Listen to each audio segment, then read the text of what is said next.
On voit ta parole, Seigneur, ce soir pour nous aider à comprendre, à connaître Christ profondément. La seule chose, Seigneur, que nous cherchons, que nous désirons, Seigneur, c'est de te plaire. Merci parce que ton esprit repose sur cette parole au nom de Jésus. Amen. Amen. Alléluia. Amen. Comme je disais, je vais aller vite, mais soyez-en sûrs, on va aller avec vraiment ce que Dieu veut nous donner comme parole. Amen. Alors, depuis la semaine dernière, l'homme de Dieu, Ludovic, a planté le décor sur la vie d'un chrétien. Et aujourd'hui, je veux en fait achever, sinon je vais dire continuer dans la même veine. Alléluia. La semaine passée, il a donné des clés qui sont assez pertinentes et fortes pour la vie du chrétien. Et aujourd'hui, je veux vraiment, je vais toucher, je vais dire sept habitudes que le chrétien devrait avoir dans sa vie. Alléluia. Dis avec nous sept habitudes, sept modes de vie, si je peux dire. Je vais dire même sept habitudes que le chrétien devra avoir pour avoir une vie, je vais dire, euh, une vie chrétienne qui plaît à Dieu. Alléluia. Alléluia. Alors, je vais rapidement donner les sept habitudes que le chrétien doit avoir. Est-ce que je peux prêcher? Merci Seigneur Jésus. Alléluia. Donc, dans la vie d'un chrétien, voilà, j'aime bien les attitudes de tels hommes comme Madoché et autres qui sont en train de se mettre en esprit. Frère, ce que je vais libérer est très spirituel et il faudrait que tu puisses comprendre la profondeur de ce que tu dois entendre. Alléluia. Alors, cette chose que le chrétien doit avoir comme habitude dans son style de vie. Alléluia. Je disais la dernière fois que il est très difficile, je vous assure, croyez-moi, et ça, je le dis avec vraiment beaucoup de désolation, sinon de tristesse, il est très difficile de retrouver actuellement des chrétiens qui soient très équilibrés. Et même quand je parle d'équilibre, il est très difficile de trouver des vrais chrétiens. Pourquoi? Parce que le style de vie que devrait avoir un enfant de Dieu n'est pas forcément matérialisé dans leur vie. Alléluia. Cette habitude qu'un vrai ou bien un chrétien qui est fort doit développer. La première chose que vous devez comprendre, la première chose que tu dois noter, les chrétiens vrais, les vrais chrétiens ou les chrétiens profonds nourrissent leur esprit. Alléluia. Les chrétiens qui sont profonds aiment nourrir leur esprit. Alléluia. Merci Seigneur de cette parole. Écoutez, lorsqu'on parle des chrétiens profonds aiment nourrir leur esprit, il faut comprendre que la vie du chrétien, normalement, c'est une vie dans l'esprit. Dieu ne nous a pas appelés à vivre dans la chair, Dieu nous a appelés plutôt à vivre dans l'esprit.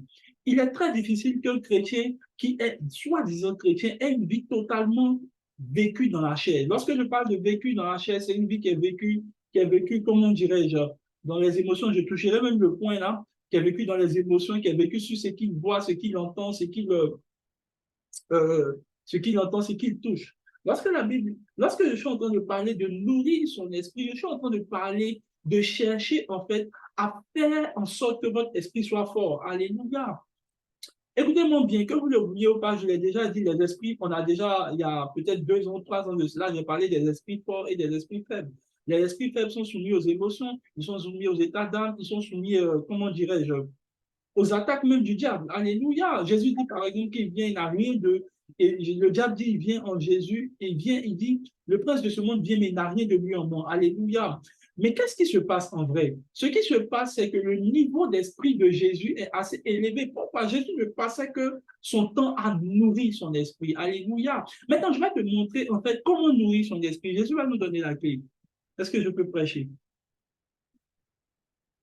Merci Seigneur Jésus.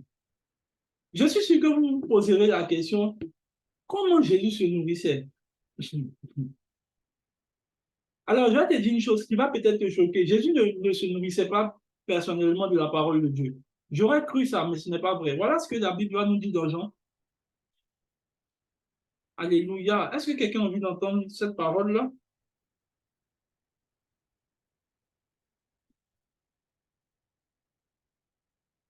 Jean chapitre 6.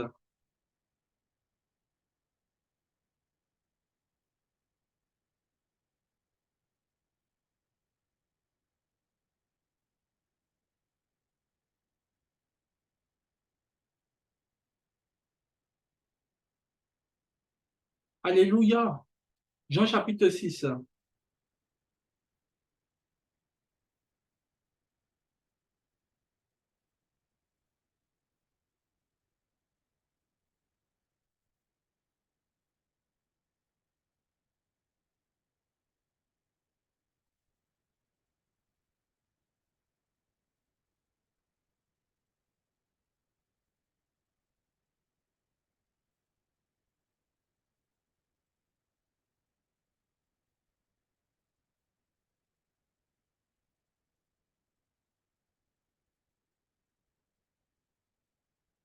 Alléluia. Je nous donne le passage dans Jean chapitre 6. Voilà ce que Jésus dit.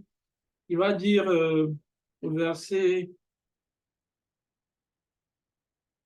il dit, ma nourriture, c'est de faire la volonté de mon Père.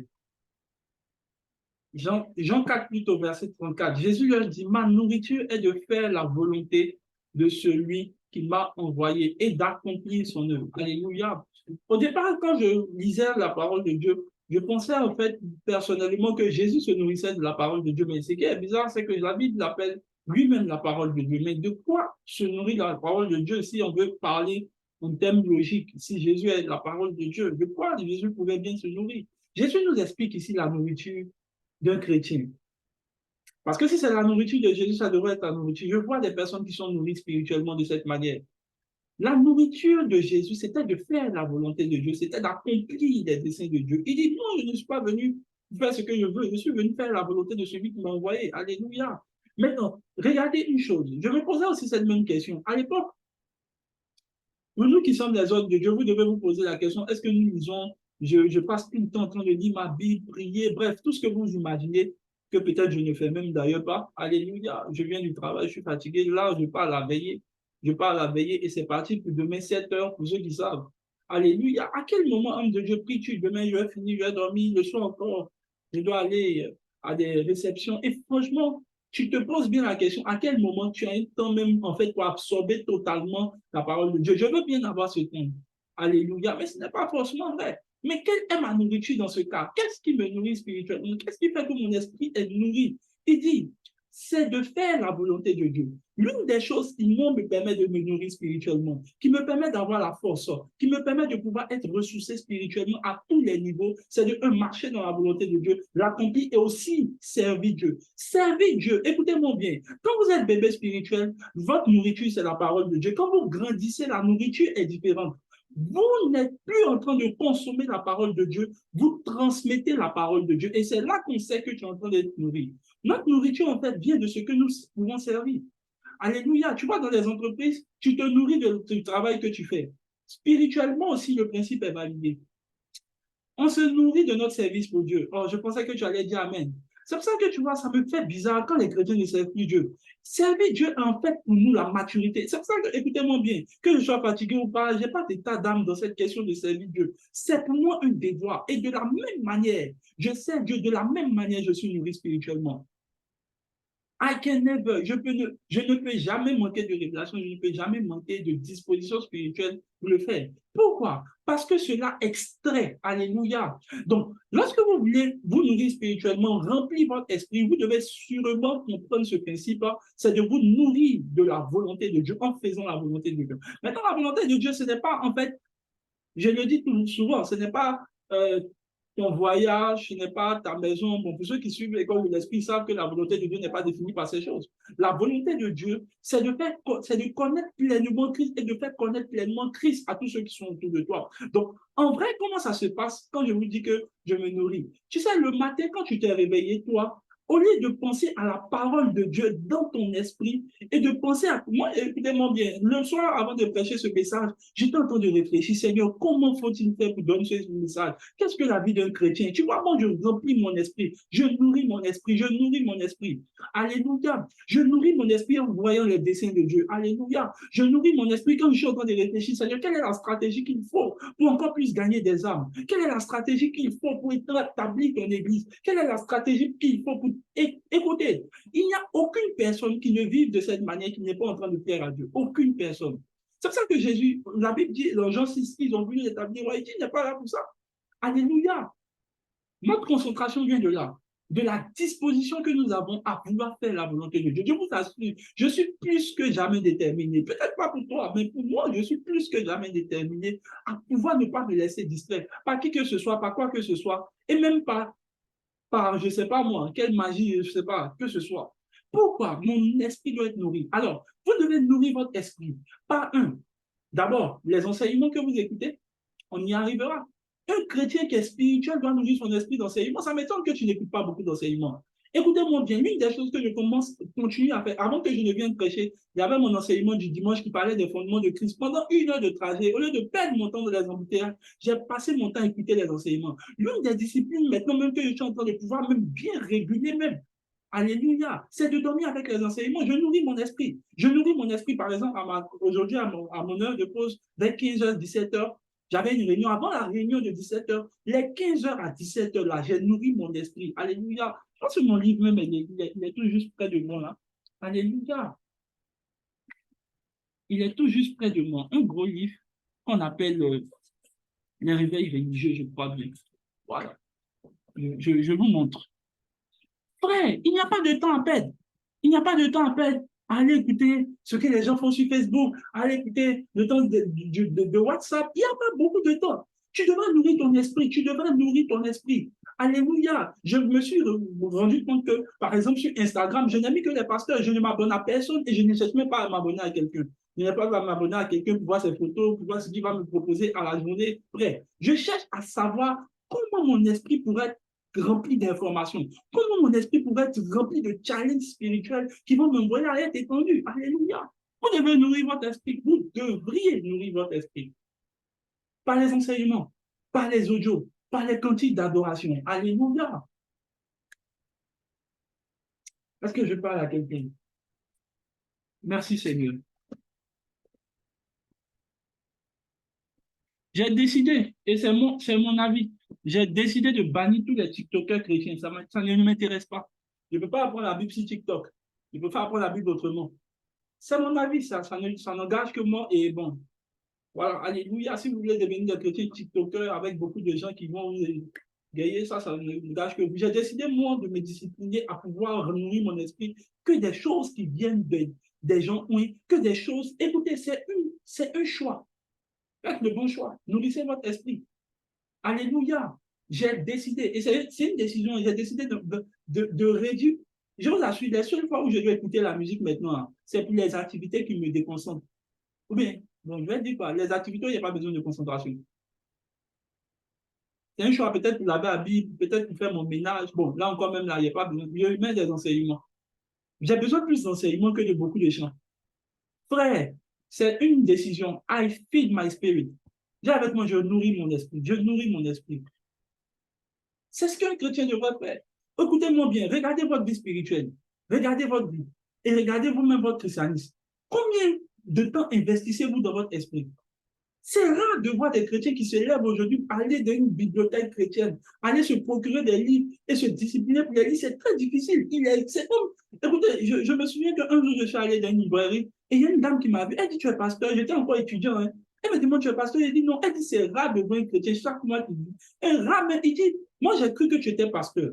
Que même les pasteurs ne viennent pas autant de fois. Chaque mois, il faut que j'ai des livres. Chaque mois, toutes les librairies où je mets mes pieds me connaissent. Pourquoi? Je dois nourrir mon esprit. Écoutez, j'ai comme l'impression que vous pensez que ce n'est pas un investissement. J'ai investi dans mon esprit et je ne suis pas prêt à changer ça. Alléluia. Je me souviens quand je revenais de France, mes parents se sont un peu fâchés. Ils disent que je leur ai rien envoyé. Parce que tout mon sac, parce que toute la totalité de mon sac était rempli de livres. Frère, c'est ce qui est dans ma tête, c'est ce qui est dans mon esprit qui me bâtit. Tout le reste, ça sert à quoi? Habillé, vous avez porté ça sur combien de temps? Parfum, c'est déjà fini. Alléluia. Investissez dans votre esprit. Combien de chrétiens se lèvent même pour aller acheter des DVD d'hommes de Dieu? Aucun investissement dans votre esprit. Pourquoi? Quel est le problème? J'ai comme l'impression que votre vie chrétienne ne vous coûte pas assez cher.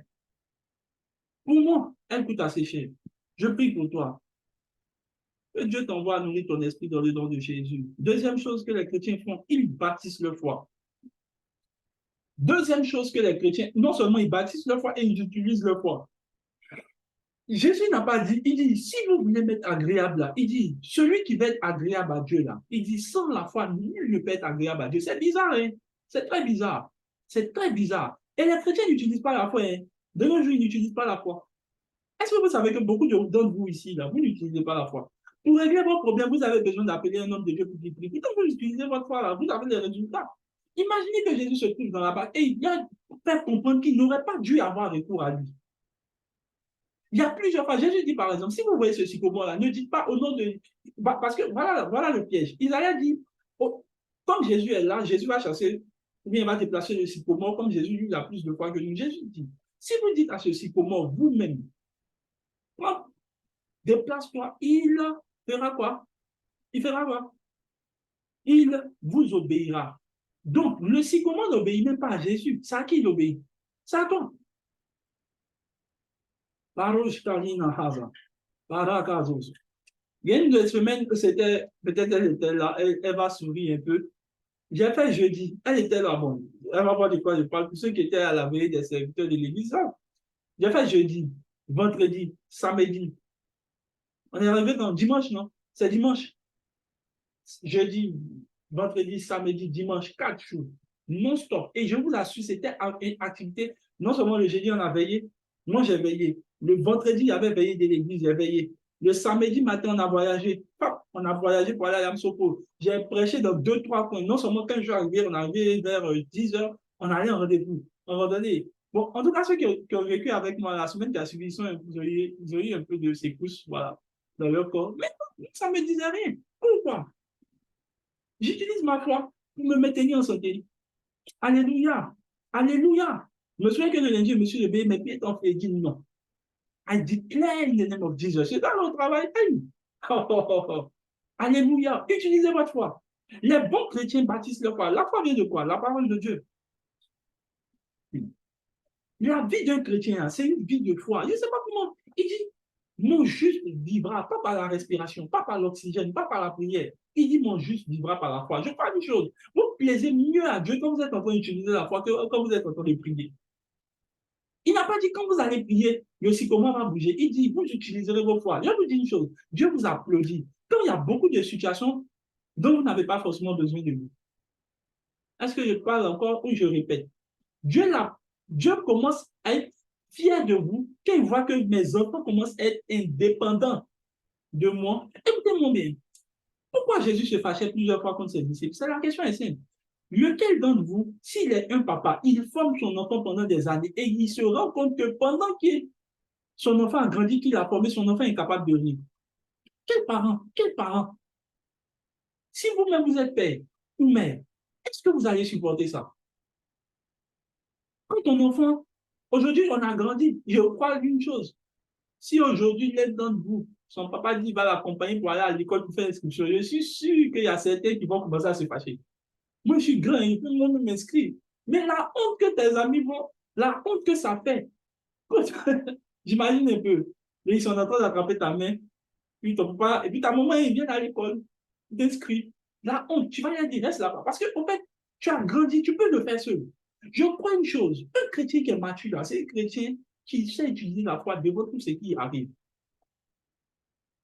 Il y a des problèmes, il dit, Seigneur, laisse ça, c'est pour nous, c'est pour nous autres. C'est ça qu'il dit toujours. Jésus ne guérit pas les malades, il dit, vous guérissez les malades. Il n'a pas dit, je fais les miracles pour vous. Il dit, faites les miracles. Il dit,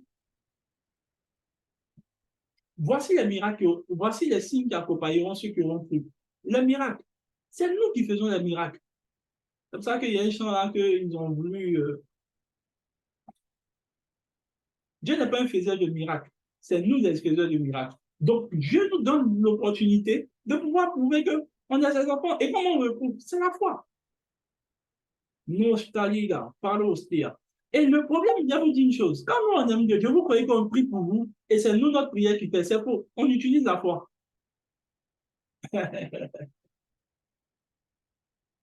Alléluia.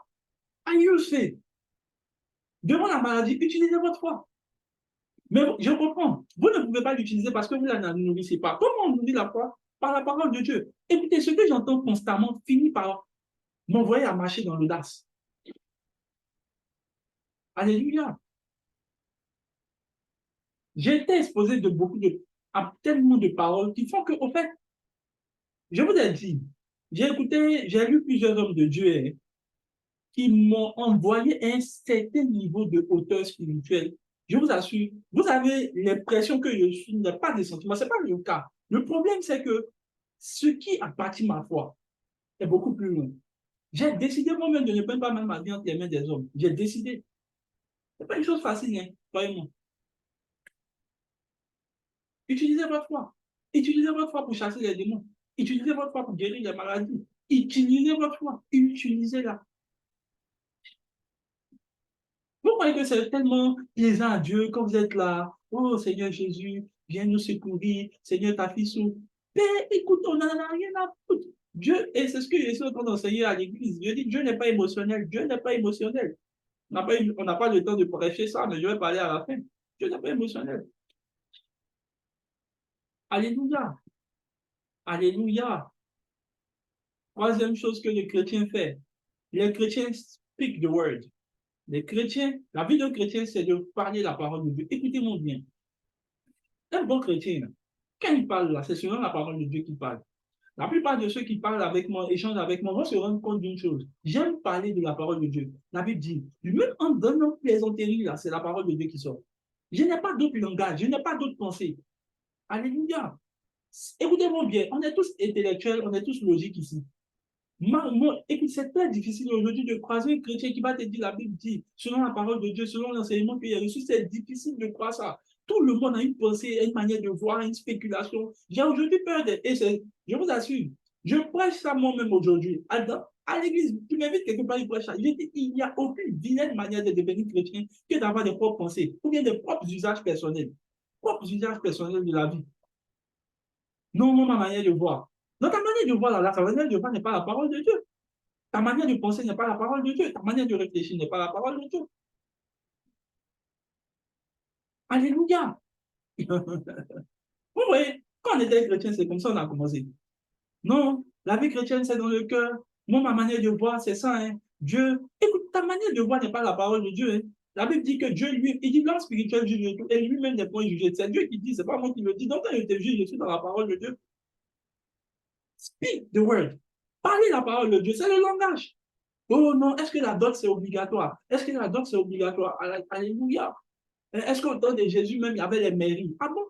Dis avec moi, ah bon? Donc toi, tu penses que Jésus est enregistré dans quel... La Bible dit que c'est au temps des recensements où on recensait les gens que Jésus est né. Donc, tu sais pas ça. Tu vois, les gens ont une manière de voir. Aujourd'hui, ils sont en train d'échanger. Les gens disent, non, la Bible est quittée chez les Blancs pour venir ici. Ouais, tu es perdu, tu es perdu. Égypte, là, c'est où ça? Alléluia. Ou bien tu ne sais pas d'où l'Égypte est. Ou bien quand on te dit les enfants d'Israël quittaient le peuple d'Égypte, là. Égypte, là, c'est où ça? En Europe. Moïse est avec nous. Ouais, soyez logique. Parlez le langage de la parole de Dieu.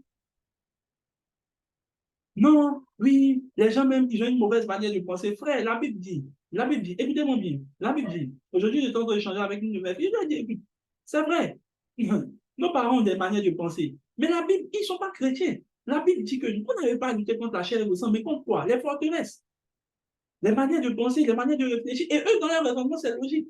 C'est logique de te dire que tu as l'âge avancé, tu peux coucher avec n'importe quelle personne, de toutes les manières, il faut te marier, c'est le plus important. Alléluia, allez, est-ce que je peux prêcher? J'ai écouté un jour, bon, après, écoutez-moi bien, parlez la parole de Dieu. Écoutez quelqu'un qui me disait, non, le premier salaire, là, on donne ça aux parents. J'ai dit, ah bon, c'est ce que la Bible te dit. Non, mais c'est ce qu'on m'a dit et c'est ce que tout le monde fait. Ah bon? D'où vient ça? La Bible dit que les prémices reviennent à Dieu. Donc, vous prenez la... Ah ben, je comprends que d'où viennent vos problèmes. Je comprends. Mais tu vois, quand tu ne parles pas la langue, tu ne parles pas le langage de la parole de Dieu là. C'est ce qui arrive. Je vous assure, il y a beaucoup de chrétiens même qui ne savent même pas. Il y a un qui me demande, écoutez-moi bien. Il y a d'autres qui me demandent, mais quand on peut parler, quand on peut dire que moi et ma chérie, on est fiancés. C'est ça que tu ne lis pas la Bible là. C'est les gens des questions comme ça qui peuvent te demander. Non, à quel moment on parle de fiancés? Maintenant, je vais te redonner la parole de Dieu, simplement. Je peux te répondre, bon, si je te réponds ici, c'est pour aller raconter là-bas qu'un tel est ma fiancée. Mais c'est dans la Bible. D'où vient votre manière de penser? D'où vient votre culture? D'où vient votre manière de réfléchir? D'où? D'où? Je parlais de cela. Bon, je n'ai rien contre ça. Chacun fait ce qu'il croit dans sa tête. Imaginez un ciel que Dieu est tatouage. Je suis sûr que ça te fait rire. Mais il y a des gens qui vont prêcher ça. Et je suis sûr qu'ils sont allés sur les deux versets qui est bien joli dans la forme. où les gens disent non, mais comment on appelle ça? Dieu lui-même a écrit nos noms sur sa poitrine. Ah bon? Donc tu vas voir la poitrine de Dieu. Mais écoute, il faut réfléchir. Non, vous pensez que vous allez trouver Jésus nu? Je ne sais pas. Donnez votre christianisme. On ne va même pas loin. Allez tout près chez les Juifs. Ils sont encore en vie. Allez voir s'ils font des tatouages là-bas. Le Dieu d'Israël, le Dieu d'Israël. Les Israélites ne font pas ça. Et vous êtes en train de spéculer un autre évangile. Ne spéculez pas l'évangile parce que vous voulez faire quelque chose. Parlez de la parole de Dieu. Dites la parole de Dieu dit. Quand il y aura les gens dire, ah, mais c'est écrit dans la Bible qu'un chrétien doit rester vieil au mariage. Frère, il faut que tu connaisses le texte d'abord et puis tu passes sortir. Tu dis, nous, là, dans notre Bible, là, voilà ce qui est écrit. Oh, même Jésus a pris un peu de vin. Frère, tu es chrétien, tu bois vin, là, tu as un autre problème. Tu n'as pas. Je préfère me fermer la parenthèse. Oui, les chrétiens. Alléluia. Alléluia. Quand Jésus a transformé le vin en. Le premier miracle de Jésus, c'était l'eau en vin. Bon, d'abord, la première chose que tu dois savoir, les Juifs ne boivent pas l'alcool. Ça, au moins, tu sais pas. D'où vient votre manière de réfléchir? Est-ce que c'est la parole de Dieu qui vous conduit, qui vous envoie à parler? Alléluia.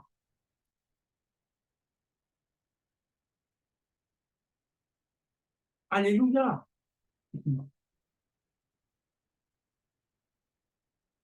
Il y a une fille qui dit non, tous les pasteurs doivent être doux, doux comme Jésus. Il dit, ah bon?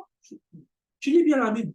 Le doux comme Jésus, un jour, le doux comme Jésus, Jésus a pris un bâton et a commencé à frapper les gens. What's wrong? Donc Jésus n'est pas doux. Non, non, non. Et puis, Jésus a frappé les gens en public. Hein. Si c'est toi qui vas dire, ça c'est un pasteur qui manque de sagesse, donc Jésus manque de sagesse. Écoutez-moi bien, quand vous ne savez pas quelque chose de la Bible, taisez-vous, fermez vos bouches et puis passez. Ne critiquez pas ce que vous ne comprenez pas. Alléluia. Alléluia. J'entends un jour, et bon, après moi, les gens, bon, ils disent des choses sur moi. Bon, ça, c'est pas mon problème. On dit non, un homme de Dieu qui prêche, il doit prêcher avec douceur, que c'est ça même qui manque. Alléluia. Dis avec moi, Amen. Tu connais Jean-Baptiste? Quand Jean-Baptiste prêche, là, puis il commence, il dit race de vipère. Qui vous a appris à fuir la colère de Dieu? La Bible dit de Jésus. Jésus dit de tous les prophètes là, il n'en existe pas plus grand. Tu vois, le problème avec vous, vous ne lisez pas la Bible et vous ne comprenez pas la Bible et encore vous comprenez votre logique. Écoutez-moi bien, je vous pose la question, comment Jésus peut regarder quelqu'un, lui, la seule prédication, il a, répondez-vous, parce que vipère, vous allez partir en enfer. Et Jésus dit, c'est le meilleur prédicateur que tout ce que Moïse a dit. Que Moïse qui est venu, oh peuple de Dieu, vous savez, nous devons faire, manger la manne. Frère, Jésus dit, c'est le meilleur. Ta compréhension des choses spirituelles là, est très différente de ce que la parole de Dieu dit. Donc, tu devras t'asseoir et comprendre la Bible. Un jour, je disais cela avec une jeune soeur, on discutait. Elle dit non, mais le pasteur vient, il parle de nos problèmes en public. Il dit, mais il doit le faire. Elle dit, mais c'est sur quelle base? Dans la Bible, là, est-ce que Jésus faisait ça? Il prenait les gens publics. Je lui ai montré d'abord 2-3 tests où Jésus a pris les gens publiquement. Un. Et puis, deuxième test que je lui ai montré, c'est l'apôtre Paul qui était en train de parler à 2 églises. Il dit, s'il y a un frère qui a fait quelque chose là, reprenez-le en public. Il dit, mais quand ton pasteur fait ça, tu dis qu'il manque de sagesse. Donc, il obéit à quoi finalement? La Bible dit, si tu as un problème avec un frère, qu'est-ce qu'il faut faire? D'abord, viens le voir. S'il ne peut pas faire quoi? Appelle un autre frère. Déjà, même si tu appelles un autre frère, il y a des gens qui sont ici. Là, ils vont commencer à dire, tu es parti exposer mes problèmes devant les gens. Mais on est juste à ce que la Bible a dit.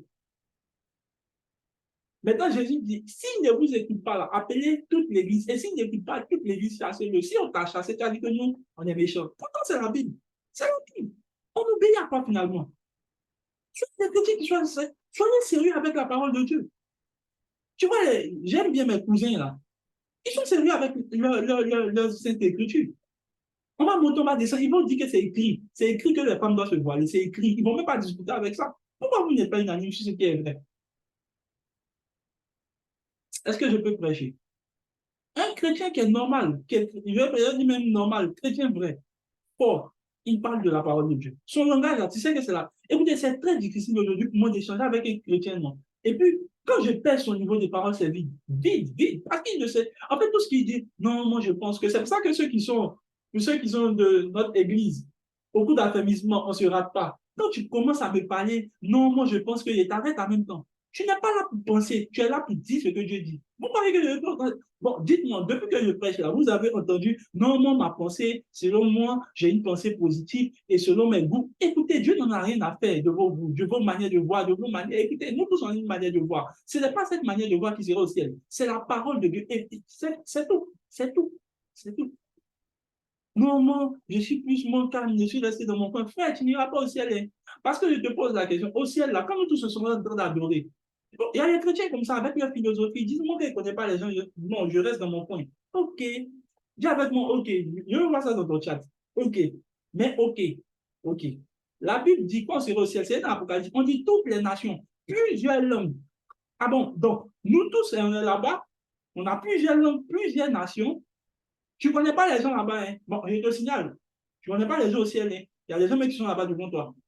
Nous, on entend d'adorer. On te pose la question. Jésus dit, mais pourquoi tu es dans ton coin? Tu dis, non, moi, Jésus, quand je viens quelque part, quand je ne connais pas trop les gens, je n'aime pas trop me mélanger, j'observe.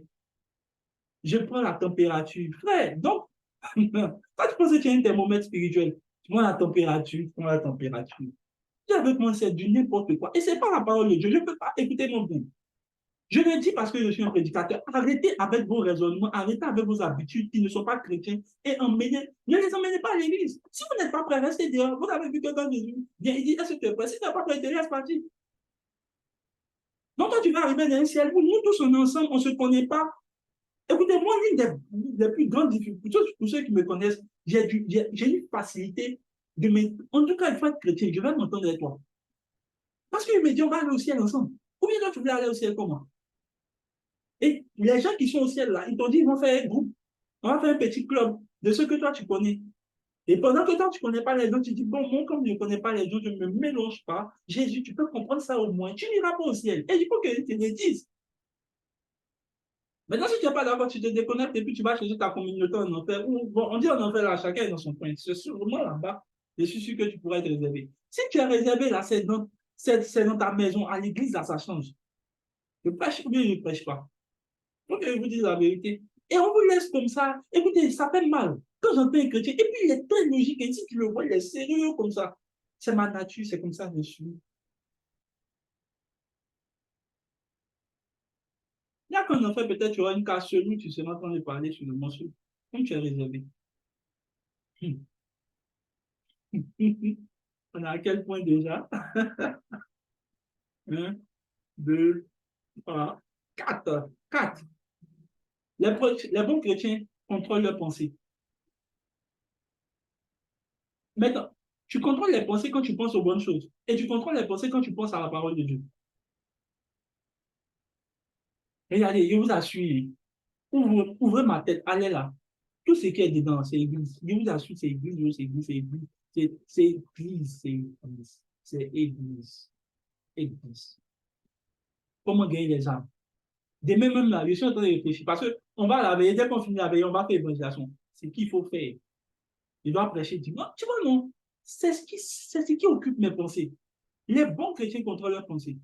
Et ils contrôlent leurs pensées parce que je vous ai dit, c'est ce qui vous préoccupe qui finit par déterminer ce qui occupe vos pensées.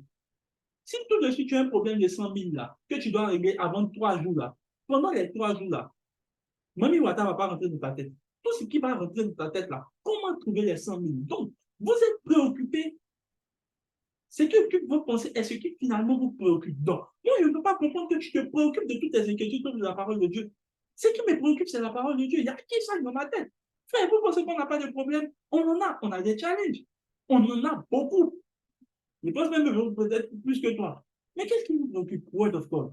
Word of God. Il y a pour ceux qui étaient à notre Zoom d'affermissement, à 22 heures, ils savaient. Il y avait un incendie tout juste en face de moi. Est-ce que moi, c'est mon problème? Je suis sorti devant là-bas. Allez prêcher. Ouais, ça ne peut pas m'intimider. Ça ne peut pas m'intimider. Ouais, ça ne peut pas m'intimider. Ça ne peut pas m'intimider. Donc, je fais m'arrête de prêcher. C'est pas vrai. C'est pas vrai. Il faut que vous arriviez à un niveau de concentration comme ça. Vos pensées doivent être canalisées. Un bon chrétien discipline ses pensées. Et discipliner ses pensées, un d'abord, s'aligner avec la parole de Dieu. J'ai décidé moi-même là, de ne plus regarder les films qui vont me contaminer. C'est fini ça. C'est fini. Les films qui vont me contaminer, les films où on ne parle pas de Dieu. Vous avez dit TikTok, mais j'ai bon, j'ai même pas de TikTok, mais tous les trucs qui ne vont pas aller m'aider à avancer là, j'ai trouvé. Mes pensées doivent être assainies de la parole de Dieu. Faites ceci, faites comme moi. Mettez les images des hommes de Dieu qui vous inspirent de respect. Et puis, mettez-les devant vos fonds de Dieu. Donc, vous allez voir, ça va peut-être vous motiver. Motivez-vous avec des choses qui sont dans la parole de Dieu. Alléluia. Gloire à Jésus. Le jour de mon anniversaire, j'ai demandé un seul cadeau à Dieu. Mon seul cadeau. J'ai dit, Seigneur, la seule chose que je veux, c'est que tu me donnes l'esprit de chaque fini. C'est tout ce que j'ai demandé. Vous assure, ma seule pensée. Et jusqu'à présent, c'est comme si Dieu est en train de me montrer clairement que je suis en train d'avoir l'esprit de ce monsieur. Ouais, ouais. Comment ton anniversaire, c'est liste des cadeaux. Moi, la seule chose. Et bon, pour ceux qui savaient, je n'ai pas trop répondu au message parce que la seule chose qui m'intéressait là, toute la nuit, toute la journée, c'est de give me the spirit. C'est tout ce que je veux. C'est ce qui occupe mes pensées.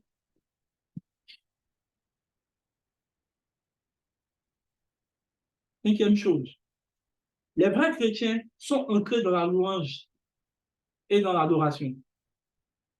Je vous ai dit une chose, je vais vous donner un exemple simple. Vous voyez, quand on fait du bruit, si tu es en train de bosser et puis on fait du bruit à côté de toi, tu ne pourras pas être concentré. Vous êtes d'accord avec moi? Donc, s'il y a beaucoup de bruit autour de vous-même, vous ne pourrez même plus me suivre, vous ne pourrez plus suivre mon Zoom, vous ne pourrez plus m'écouter. Donc, le bruit, en fait, dérange, il vous empêche de travailler, il vous empêche de vous concentrer. Est-ce que vous savez aussi que la louange fait le même effet au diable? La louange empêche au diable de se concentrer pour mieux vous attaquer. Mieux vous le distraire en louant le Seigneur. Frère, le jour où vous me voyez, écoutez-moi, il y a vous dire une chose peut-être que vous ne savez pas. Le jour où vous me voyez danser jusqu'à c'est que c'est gâté, ça ne va pas du tout. Le jour où tu dis, papa, tu as dansé, hein, c'est que le jour, il faut savoir que je suis en face des murs de Jéricho. Oui, je ne dis pas ça pour que les problèmes s'en aillent, mais ça doit être mon style de vie. Vivre dans la louange, dans l'adoration. Et j'ai compris que la louange, ce n'est pas seulement faire les cantiques ou bien acclamer Jésus. Non, ce n'est pas danser. La louange, là, c'est louer quelqu'un pour ce qu'il fait. C'est louer Dieu. En fait, quand on dit louer Dieu, c'est donner l'attribut, donner les attributs que Dieu a. Je ne peux jamais me plaindre. La louange passe quand tu arrêtes de te plaindre de tout ce qui ne va pas. Et tu arrêtes de t'inquiéter. La louange, c'est ça. Parce que tu attribues le pouvoir à Dieu.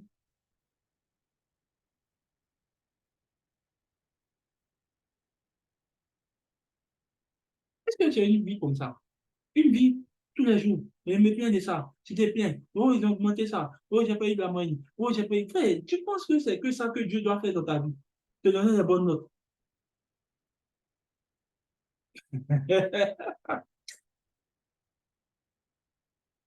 La Bible dit ceci. Les enfants de Dieu, les enfants de Dieu, le peuple de Dieu murmurait dans le désert. Dieu s'irrite. Dieu est irrité quand il voit quelqu'un qui est frère.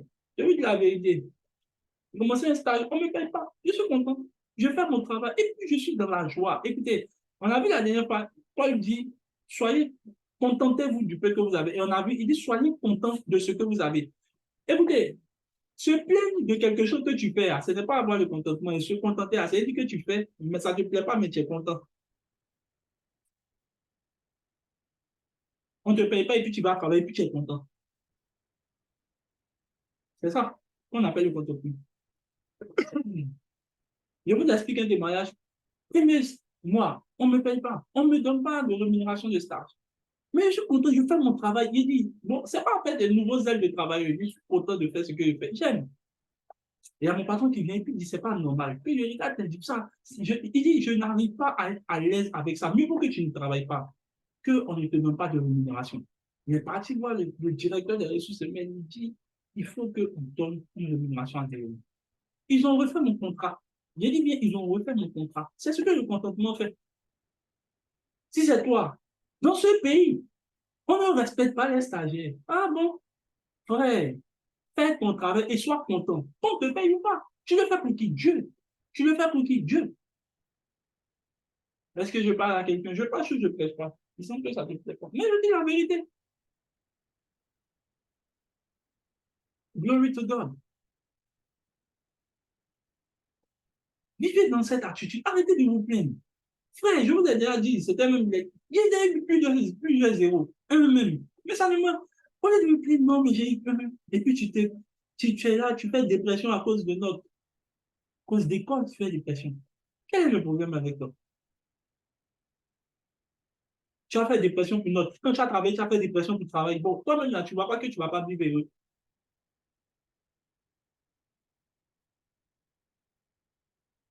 Sixième chose, les chrétiens prient par l'esprit.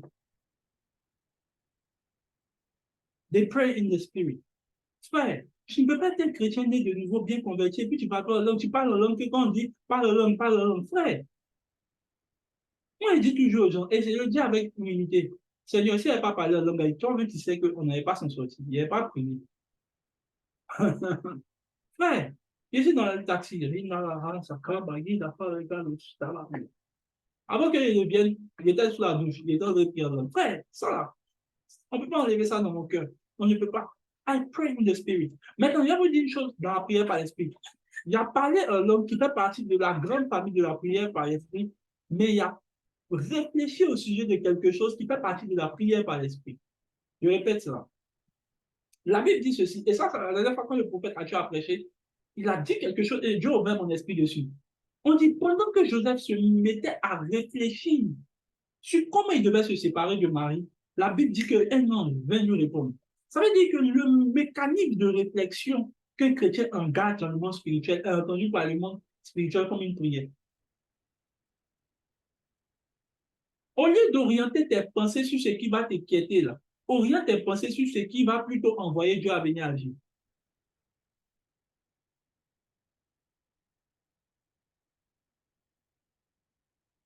Je devais faire mon mémoire et j'ai pris juste une semaine, 5 jours même parce qu'il n'a pas fait une semaine, presque 5 jours.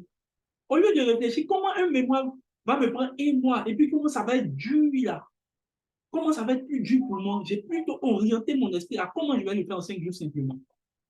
Et plus mon esprit était en train de penser à cela, où je me mettais à réfléchir à cela, et l'esprit de Dieu, et avec mon esprit de Dieu, en 5 jours après le travail, I pray in the spirit. Engager les bonnes réflexions.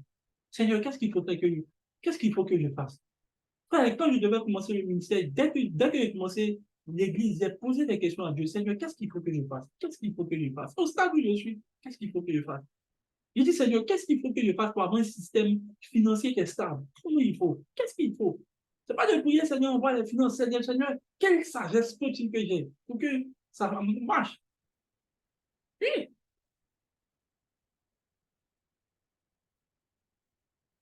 Dieu seul sait. Cette année, je vous assure, en offrande, il a déjà dépassé le million. Et ça, depuis le mois de juillet, il a déjà dit. Et quand en fait, je préfère ne même pas calculer, en fait. Dieu m'a dit, ça doit aller comme ça doit être ton mécanisme, en fait. On est arrivé au point où je vous assure, quand il y a l'argent, moi, ça me fait bizarre. J'ai comme l'impression que Dieu n'a pas utilisé ça. Alléluia. Je ne peux jamais être pauvre. Je ne peux jamais manquer de quelque chose. C'est le cadet des soucis. Dieu m'a fait comprendre. J'ai parlé de cela un jour. Est-ce que je peux prêcher sur ça? J'ai prêché cela à l'église. Dieu m'a montré clairement, clairement. La Bible dit que Dieu donna à Dieu donna à Salomon un esprit d'ouverture qui l'envoyait à se poser des questions sur plusieurs sujets. Est-ce que vous savez que l'esprit d'ouverture, là, c'est ce que vous avez dit, il dit il y a un esprit ouvert. Esprit d'ouverture, c'est un esprit de Dieu qui vient sur la vie d'un chrétien. Et comment tu peux savoir que l'esprit d'ouverture est sur ta vie? C'est que tu commences à te poser beaucoup de questions sur certaines choses que même beaucoup de gens ne voient pas. Dieu m'a donné l'esprit d'ouverture. Je ne vous cache pas. Mon esprit est ouvert sur beaucoup de choses.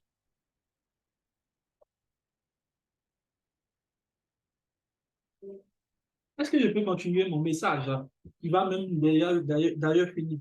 Mais il faut prier en esprit. Il faut prier. Speak in tongue. Un jour, je connais une fille, elle dit, tu peux prier en langue comme méthode. Elle dit, bon, souvent, comment?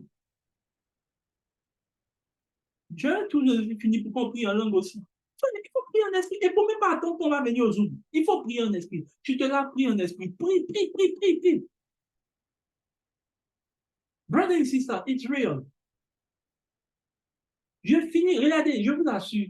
Je crois. C'est même pas, je me vois prêcher en songe. Parce que, écoutez, quelque chose qui vient dans ma tête tout le temps. Un jour, ma femme me dit, non, tu sais que quand tu dors, tu parles. Non. Il dit, bon, ça ne m'étonnerait même pas. Parce que quand il dort, il continue ce qu'il est en train de faire. Et je suis sur mon lit, il réfléchit. Bon, il faut que. Oui, parce que je parle. Moi, mais je sais que je parle. Je sais ça. Mais regardez, la dernière fois, c'était impossible pour nous. Je parle du samedi passé. On devait aller faire évaluation. Comment on appelle ça? C'était le samedi et le dimanche. Donc, je devais prier et le dimanche, je devais aller à l'église. Le matin. Regarde, la nuit, je n'ai pas dormi de toute la nuit. Je ne sais pas qu'est-ce que. Mais vous, ouais, quand vous êtes là, mais vous sentez que vous ne dormez pas. Regarde, je me voyais prêcher. Et puis j'ai raconté, déjà ma femme, je prêchais, il y avait beaucoup de gens comme ça, mais ils ne m'entendaient pas. On dirait un micro, ça ne donnait pas. Ah, tu ne dors pas.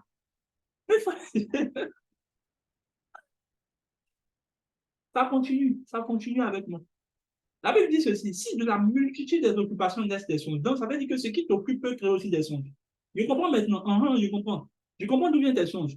Tes songes viennent de ce qui t'occupe. Comme c'est la nourriture qui t'occupe, c'est finalement ce qui se transcrit. Moi, c'est l'église. Donc, c'est ce qui va continuer avec moi. Pray in the spirit. Priez en langue. La Kusteva, Mandekalila. Et nous l'a dit là. J'ai comme l'impression que parler en langue, c'est devenu, quand on veut dire, comment prouver que tu es chrétien? La Kustabra. C'est pas prouver que tu es chrétien que tu parles en langue. C'est pour que tu puisses édifier ton esprit. C'est vrai, quand vous parlez les chrétiens, je suis chrétien, je parle en langue. Donc, c'est parler en langue là que maintenant, marque déposé. Donc, Dieu dit maintenant, regardez comment ça va être joli. Comment savoir qu'une personne est chrétienne? Deux points. Le parler en langue. Donc, monsieur, tu es chrétien? Oui, je parle en langue. Parle, je vais voir. Là-bas, chandel et bahaya. Ah, ok, c'est que tu es chrétien. Le parler en langue, là, c'est pas une marque de produit qui prouve qu'on est chrétien. C'est quelque chose qui nous aide à édifier notre esprit. N'oubliez pas, à part langue pour, tu parles pas langue pour moi, tu parles langue pour t'édifier. La Bible dit que édifiez-vous. Comment? Parlez en langue. Je vous assure, le jour où parler en français à l'église, ou bien devant les gens, parce qu'ils doivent entendre ce que je dis. Vous dire Amen. Mais moi, c'est impossible. Pour mon club, ils savent comment on prie. I pray. Et je termine par le dernier point. Merci Seigneur. Les chrétiens, les vrais chrétiens ne vivent pas dans les émotions, mais ils vivent par l'esprit. Matin, bon, je sais que les gens ont vu mon challenge, mais c'est ça. Dieu n'est pas émotionnel. Dieu n'est pas émotionnel. Dieu marche dans l'esprit. Est-ce que je peux prêcher? Et quand j'ai mis cela, il y a un prophète qui m'a écrit, il m'a dit, un prophète, c'est pas le prophète, c'est un autre prophète, il m'a dit, homme de Dieu, ce que tu as dit, c'est tellement vrai. Une des filles qui va voir le pasteur, et puis elle lui dit, et c'est lui qui m'expliquait, hein. Elle me dit, elle vient voir le pasteur, elle dit, le pasteur, elle trouve que le pasteur n'aime pas. Pourquoi? Parce que le pasteur ne lui écrit pas. Des émotions. Donc ça veut dire que, mais quand Jésus n'écrivait pas, c'est Jésus même écrivait au pied.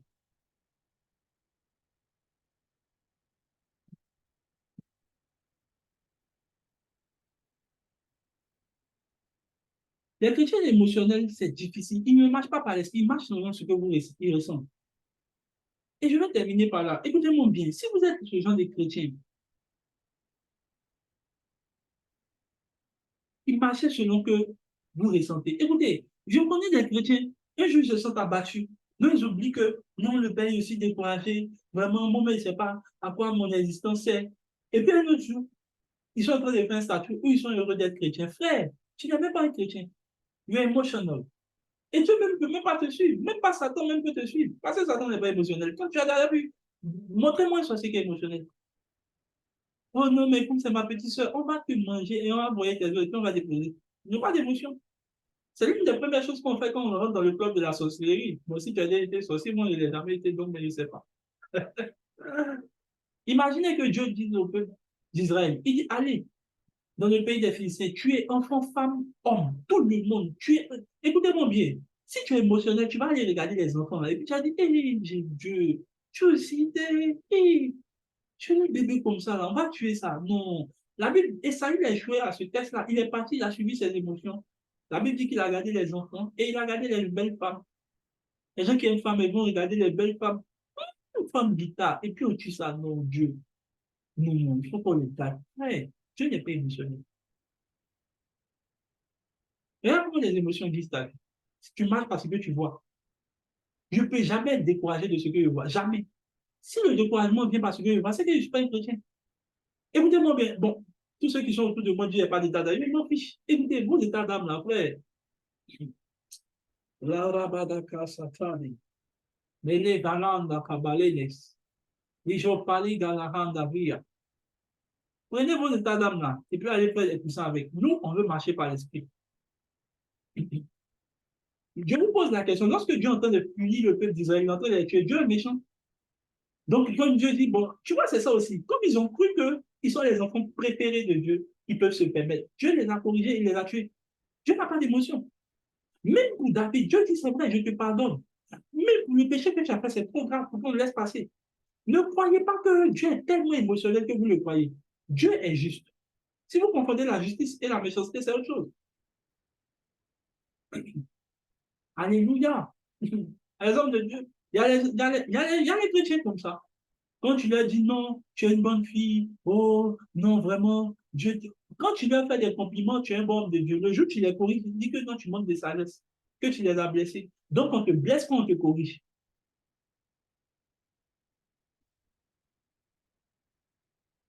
Ton patron crie sur toi. Le jour où il t'invite, oh, viens, on va aller manger au KFC. Le jour où il t'appelle, oh, non, viens-t'en. Et le jour où il ne fait pas ça, il crie sur toi. Tu dis, t'es humilié. Mais quel est le problème avec toi? Donc, le jour où on te dit les bonnes choses, c'est bien. Toi, tu marches dans les émotions. Sois sérieux. Alléluia. Non, tu ne m'as pas appelé. C'est de mon appel que tu veux vivre spirituellement. Ok, très bien. Dis avec moi très bien. Dieu ne m'a pas appelé pour que j'appelle les gens. Hein. Dieu m'a appelé pour les enseigner. Tu sais où me trouver, c'est chaque vendredi à 20h30 ici. Tu veux me chercher où ça? Tout le reste du temps, moi aussi, je travaille. Il y a aussi des occupations. Il y a besoin de dormir. Il y a besoin de prier. Il y a besoin de lire. Il y a besoin aussi de marcher dans la parole de Dieu pour éviter d'être comme Moïse qui a fini par rester. Alléluia. Donc, frère, la seule chose que tu devrais apprendre, c'est de ne plus marcher dans les émotions. Le jour où tu n'as pas d'argent, tu deviens triste. Mais attends, et il y a une autre chose que j'ai jamais compris. Hein. Excusez-moi, si tous les sœurs, vous vivez dans les émotions. Hein. Dans le jour où ton ventre te fait mal, c'est vrai, c'est des émotions. Dans le jour où ton ventre te fait mal, toute la population doit savoir que tu n'es pas d'humeur. La Bible n'a pas dit vous vivrez. Le chrétien vivra selon ses humeurs. La Bible dit le chrétien vivra par l'esprit. La Bible, écoutez, donc vous croyez que. Donc je vous pose la question. Si aujourd'hui, toi, tu es d'humeur et moi, je ne suis pas d'humeur, et demain, toi, tu n'es pas d'humeur, moi, je suis d'humeur. On fait comment? Donc, on vit de. Donc, ça qu'on va jamais s'entendre. Il y a d'autres même, je me souviens qu'il y a une personne comme ça, je viens lui parler, elle dit non, moi, je ne suis pas d'humeur. Ah bon? Ah, d'accord, très bien. Et vous êtes chrétien comme ça. C'est quel genre de chrétien vous êtes? Vous n'êtes pas chrétien. Dieu n'est pas émotionnel. Dieu avec mon Dieu n'est pas émotionnel. Dieu est juste. Je vous ai parlé de cela un jour ici. Alléluia. Tous ceux qui ont le test. Ariel, si vous avez le test, faites-moi sortir cela. Ce que j'avais enseigné, la veuve qui avait perdu son mari et qui est venue voir Élisée, vous lui dites, ah, oh, homme de Dieu, tu sais, mon mari, il a servi avec toi. Et aujourd'hui, là, on est dans des problèmes. L'homme de Dieu lui pose la question, que veux-tu que je fasse pour toi? Il y a des chrétiens actuellement qui se seront fâchés. Ça, c'est que l'homme de Dieu. C'est un homme de Dieu ingrat avec tout ce que mon mari a fait pour toi. Et puis, tu sais, la question est un peu une question foutaise. Hein. Elle vient lui expliquer qu'elle a des problèmes, qu'elle doit de l'argent, qu'ils ont même réquisitionné ses enfants. Normalement, l'homme de Dieu devrait dire, bon, comment on va faire pour qu'on t'aide? Il lui demande, qu'est-ce que tu veux que je fasse pour toi? Donc, dans d'autres français, il dit, en fait, tu veux que je fasse quoi, en fait? Imaginez quelle frustration elle aurait pu ressentir. Mais la Bible n'a pas fait mention d'une frustration venant de la femme. L'homme de Dieu lui pose encore la question pour aggraver l'affaire. La Bible dit ceci. L'homme de Dieu lui dit, qu'est-ce que tu as dans ta maison? Non, non seulement elle a des problèmes. Écoutez-moi bien, mettons-nous cas pratique. Louis, regarde un peu. Tu as des problèmes, tu viens expliquer. Tu expliques ton problème et puis elle dit, tu veux que je fasse quoi?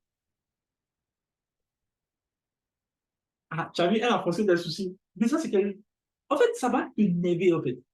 Tu penseras même que je ne suis pas un bon pasteur, en fait. Mais un bon père, je ne pense pas.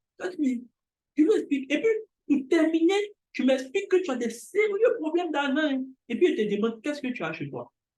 Les deux là suffisent même pour faire une bonne conclusion. Lui là, c'est pas un vrai homme de Dieu. Tu as vu la Bible faire mention de cela? Tu as vu la Bible faire mention que Dieu n'était pas d'accord avec ce qu'il avait fait? Non. Pourquoi? Il ne se marchait pas dans les émotions. Il dit, qu'est-ce que tu as chez toi? Elle dit, non, je n'ai que de l'huile et la farine. Il dit, fais-moi du pain et je vais manger.